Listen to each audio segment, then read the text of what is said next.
Вітаю, друзі! Вже більше тижня я спілкуюся з виробниками дронів, зброї, великими, маленькими, тими, хто впливають на рішення на ринку, і тими, хто, ну скажімо так, під'їдає залишки. І от всі вони говорять в один голос: на ринку відбувається переділ. Так, фактично ми зараз, верніше, ви не бачите, а він відбувається переділ ринку зброї. І найстрашніше, що за ним стоять силовики. От про це зараз і поговоримо. Взагалі, ринок одних тільки безпілотників суміжного дефенс-течу в Україні за підсумками року оцінюється приблизно в 6,3-7 мільярдів доларів у грошовому вираженні, а річний обсяг внутрішнього фінансування та закупівель лише за напрямками БПЛА становлять близько 200-300 мільярдів гривень. За оцінками експертів і даними оборонних відомств, українська промисловість здатна виробляти зараз реально до 7 мільйонів, вибачте, будь ласка, безпілотників, а президент каже, що можемо вже 20. Президент, правда, каже, що ми 3000 ракет до кінця 25-го року зробимо, але, як бачимо, не зробили. І тому при таких великих сумах і об'ємах не варто дивуватися, що почалось на ринку зброї, а особливо на ринку БПЛА. Почався переділ. До речі, всі почали це фактично фіксувати не так давно, в цьому місяці. Спочатку ДБР, нагадаю вам всім, прийшло з обшуками до власника виробника дронів «Вирій» і співвласника медіа «Бабель» Олексія Бабенка. До речі, прийшли після розслідування про полк «Скеля», але тут все зрозуміло. Це розслідування вийшло так, що воно атакувало Сирського. Федоров сподівався, що це допоможе йому Сирського збити, не допомогло. А от в вигляді виховання і в вигляді того, що Вирій займає помітне місце, якраз ДБР і включилося. Далі в ході вже інших обшуків, до речі, компанія називає їх незаконними, співробітники СБУ жорстко побили директора ТОВ «Українська бронетехніка». Це ті, які роблять Богдани. Для розуміння. І там теж кажуть, що не все прозоро і теж виховальні роботи.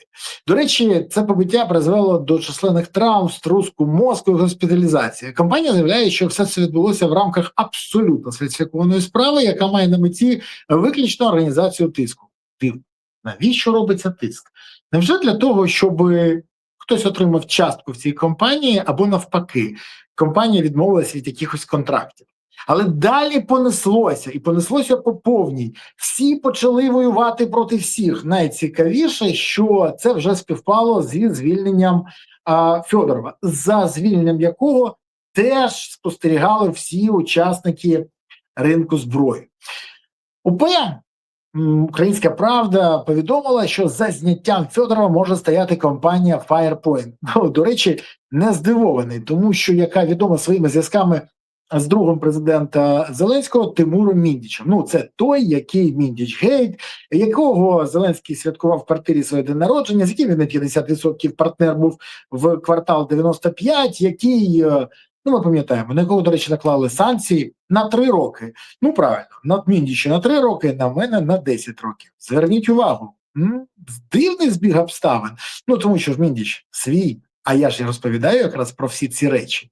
Так от, компанія Firepoint, пише «Українська правда», розраховувала отримати 80% від загального замовлення на дронах дальності 250 кілометрів плюс. А отримала лише 25. Ще раз, уявіть собі 100% суми. 80% з них хоче отримати Firepoint. Отримує тільки 25. І далі «Українська правда» каже, а вже ж Тіллерман, власник і засновник компанії, міг піти скаржитись до президента. І про це наголошують джерела «Української правди». Це правда, міг, але чомусь мовчать про інше, про те, а хто освоїв інші гроші. Бо тут варто звернути увагу на інших дописувачів, які теж користуються і своїми джерелами, і інформацією, і розповідають, що від злих язиків з Банкової знають, що 55% з цієї суми освоїли інші компанії, які близькі до пана Конотопського, які в свою чергу близькі до Федорова. Тож, виходить, Фьодоров поламав схеми Фаєрпоінту, але створив нові схеми для Конотопського. Чи просто збіг обставин. Це окрема історія. Взагалі Конотопський каже, що він не має ніякого відношення до дронів. Це дуже смішна історія. І цікаво, що тут взагалі ситуація, яку треба пояснити для всіх. Бо Конотопський, по-перше, взагалі не є власником компаній, які виробляють дрони. Так, як неодноразово писали і різні джерела, як анонімні, до речі, так і анонімні. Наступний Борис Кушнирук, якщо не помиляюсь, писав про те, що офіційно ТОВ «Стрімтехно», виробник важких БПЛА, «Вампіра», також, їх же називають «Баба Яга» ще, належить жительниці Волинської області Оксані Фалюш, яка у 2025 році отримала дохід трохи більше, ніж 15 мільярдів гривень. З відкритих даних відомо, що вона є єдина володарка такого імені і прізвища, це Фалюш Оксана Олександрівна, 78-го року народження, яка була зареєстрована як ФОП і займалась тим, що вела діяльність забезпечення фізичного комфорту. Так. І різко зайняла нішу і вджала навіть у Фаєрпоінта. Зразу вірю, незалежний ФОП міг віджати у Фаєрпоінта. Напишіть в коментарях, чи вірите ви в це, і чи може це збіг обставин, чи якось інакше, бо цікава ситуація. Вважається, що вона тільки номінал, або фунт, або та, хто є фронтменом, а реальним власником є пан Олександр Конотопський, який зміг розробити свою систему сигналізації Аякс, доволі, до речі, класну систему, яку продають у всьому світі, в тому числі і на добре знайомому йому російському ринку. Хоча він офіційно сказав, що вийшов з ринку, але система продається. Де? Хоч би на тих самих Валберіс. І, до речі, обслуговується через хмарові сервіси. Цікава ситуація, дуже цікава. І от вся ця інформація з'явилася тільки зараз. І про Фаєрпоінт, і про Конотопського, і про ці обшуки. Все це масово. Мені дуже хотілося б, щоб все ж таки наші правоохоронні органи якось з'ясували, де брехня, де правда, і розібралися, що може бути. Але як ці можуть вони розібратися, якщо вони стоять за зливом цієї інформації? Бо інформацію всю цю зібрати і викинути можуть тільки силовики або спецслужби. А якщо кажуть, що саме вони займаються зараз переділом ринку, то все стає дуже цікаво. Взагалі інформпростір масово наповнюється інформацією, яка точно має відношення до спецслужб.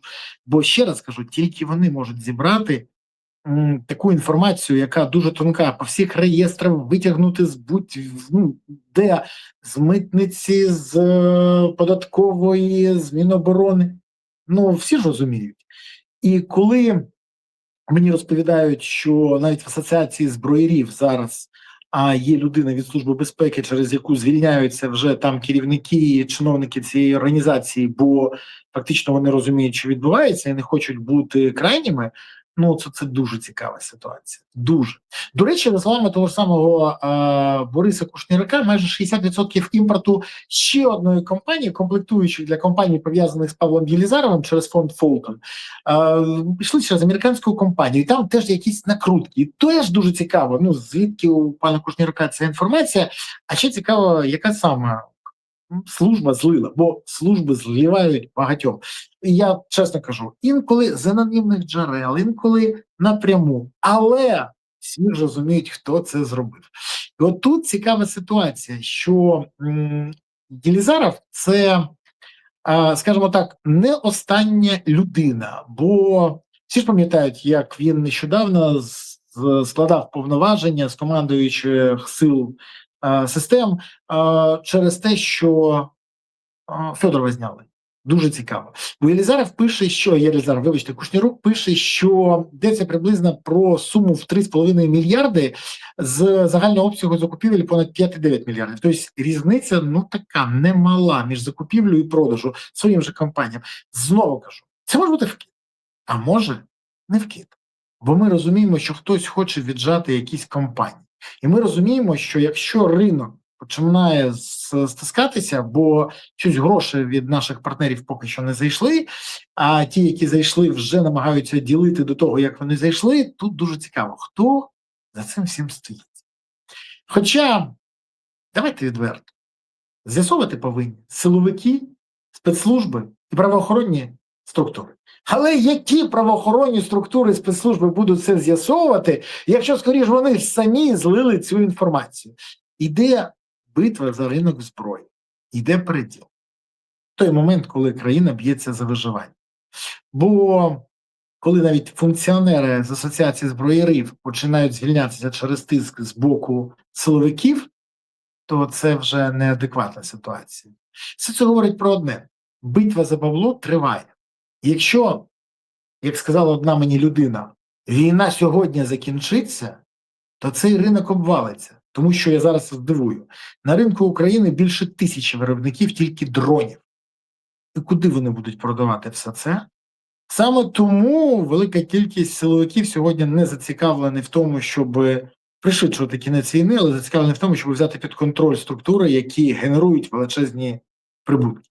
Бо держава дозволяє отримати 25%. Це якщо там 7 мільярдів, то мова йде про майже 2 мільярда. Ну ні, з 7 це трохи менше, ніж 2 мільярда, але величезні гроші. Це чистий прибуток. Але всі ж розуміють, що не всі чесно ставлять 25%. Тому, що я можу сказати? Переділ ринку триває. У виграші лише не Україна. І давайте уважно спостерігати, що буде далі. Мене, хоча відверто би зацікавило, щоб президент втрутився, але як він втрутиться, коли зі всіх боків для нього свої. Ну що ж, будемо дивитися, що з цього виходить. А я уважно буду вас слідкувати за цим і інформувати про те, що відбувається. У будь-якому випадку я дякую вам за те, що ви підтримуєте канал, слідкуєте за новинами і активні, а не пасивні. Те, що ставите вподобайки, коментуєте, поширюєте, підписуєтесь, але найбільше подяка за те, що ви підтримуєте Збройні Сили України.